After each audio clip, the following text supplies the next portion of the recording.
안녕하세요. 책 읽는 형제들의 강승우입니다. 오늘과 다음 시간에 2회에 걸쳐 C.S. 루이스의 스크루테이프의 편지를 나누고자 합니다. C.S. 루이스는 상당히 유명하여 많은 분들이 아실 듯합니다. 반지의 제왕의 작가 J.J.R. 톨킨의 친구이며 나니아 연대기의 작가로 알려져 있습니다. 기독교 변증자로서 순전한 기독교 등 수많은 기독교 서적을 쓴 작가입니다.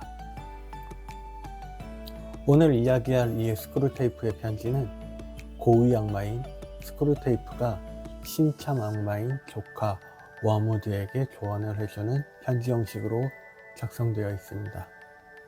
이 안에는 악마들이 어떤 과정으로 기독교인들을 타락시키고 신앙으로부터 멀어지게 하며 어떻게 본질로부터 멀어지게 만드는지 엿볼 수 있습니다. 제가 이 책을 처음 접한 건 대학생 때입니다. 대략 20년 전이네요. 그 당시 이 책이 유럽 가정에는 한 권씩 책장에 있는 책이라고 들었던 것 같은데 정말인지 확인해 보지는 못했습니다. 그럼 오늘 스크루테이프의 두 번째 편지를 읽어드리겠습니다. 사랑하는 워무드에게, 내 환자가 기독교인이 되었다는 소식을 듣고 몹시 불쾌했다. 마땅히 받아야 할 처벌을 면할 생각일랑 아예 말거라.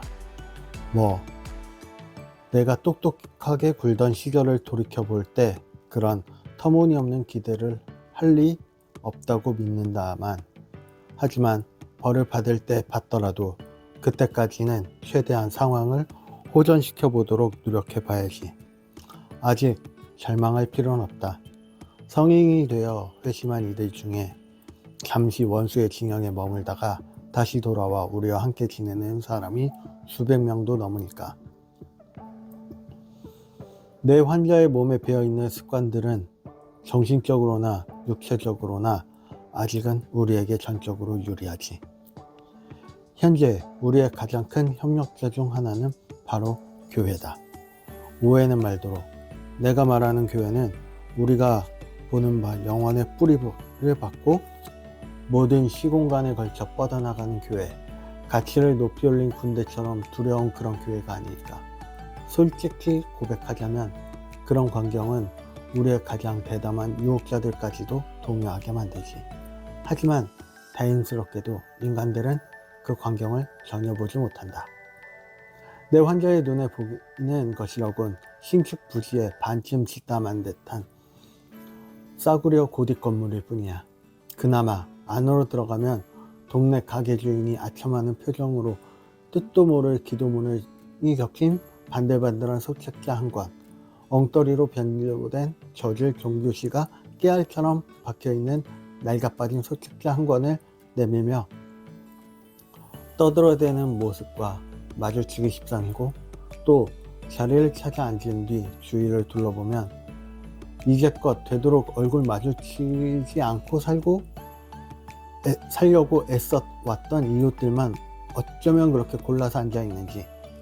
넌 그런 이웃들을 잘 이용해야 한다.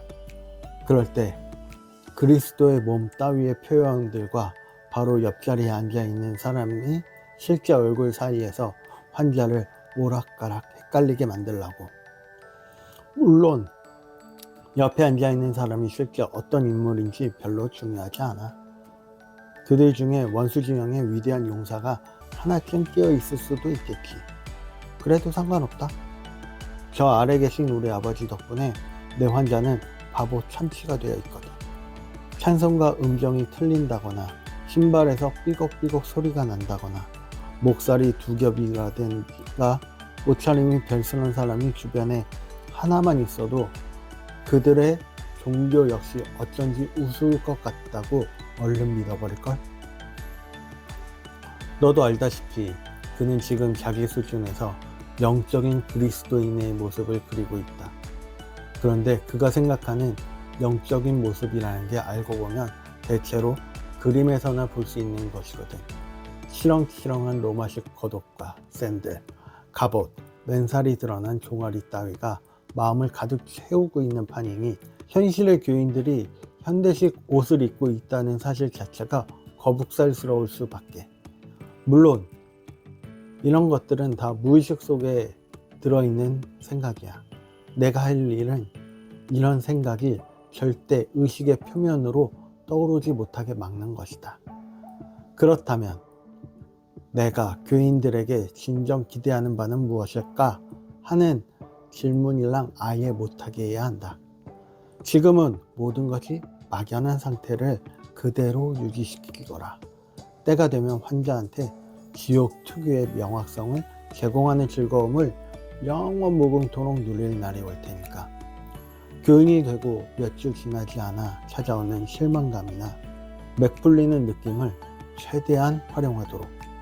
원수는 인간의 노력이 문턱을 넘으려 할 때마다 이런 실망감이 찾아오는 걸 허용하고 있다. 이 실망감은 오디세이 이야기를 듣고 매료되었던 소년이 진짜로 그리스어를 배우려고 작정할 때 찾아오지. 연인들이 마침내 결혼하여 현실 속에서 함께 살아가는 배우기 시작할 때도 그렇고. 그러니까 실망감이란 삶의 모든 부분에서 꿈으로만 간직해왔던 야심을 힘겨운 실천으로 옮길 때 나타나는 표시인 게야.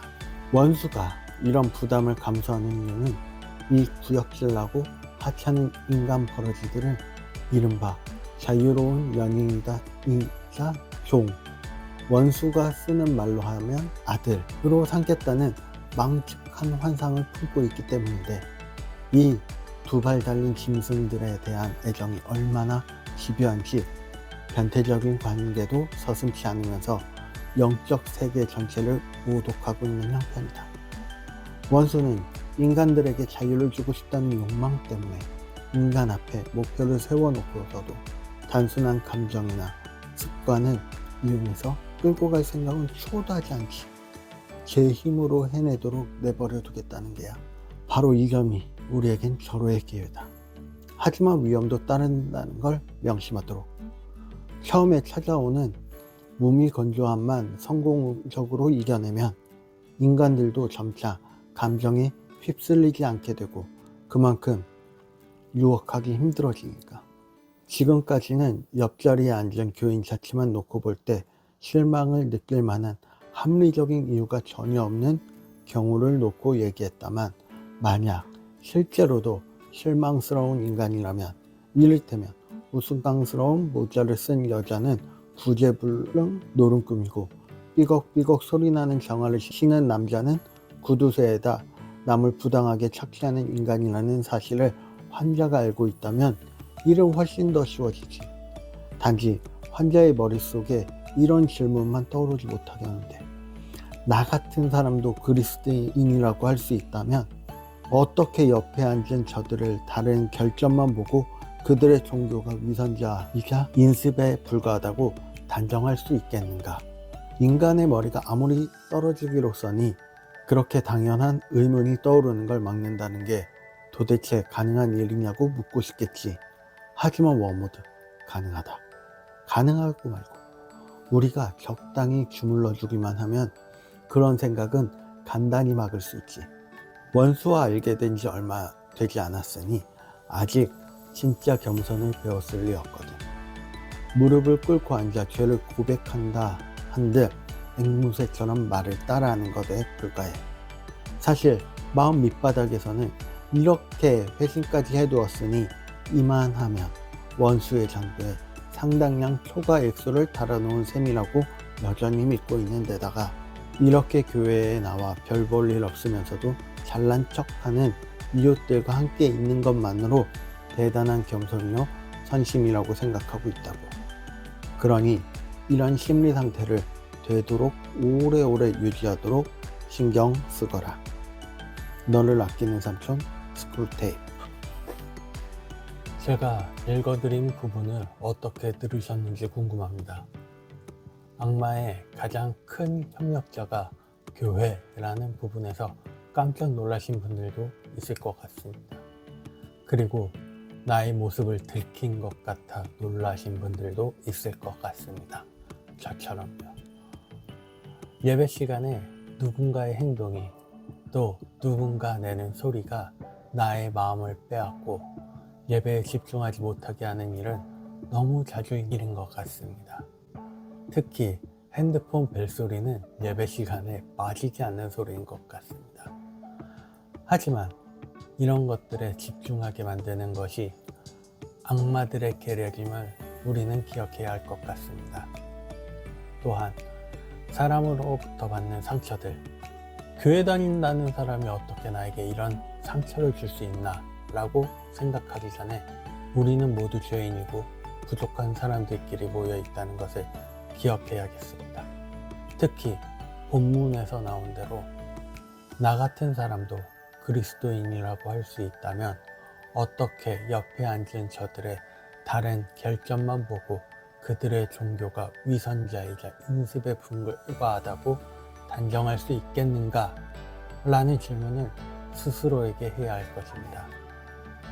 악마의 교묘한 속삭임, 모르면 100% 당할 수밖에 없는 그 술책들을 이 책을 통해 조금이라도 알게 되었고, 피할 수 있으면 피하고 이런 술책에 속지 않도록 한 번 더 생각해보는 시간이 되었으면 합니다.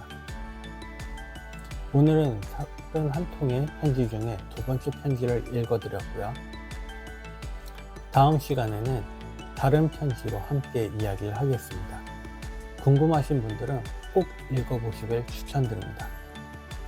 구독과 좋아요는 초보 유튜버인 저에게 매우 큰 힘이 됩니다.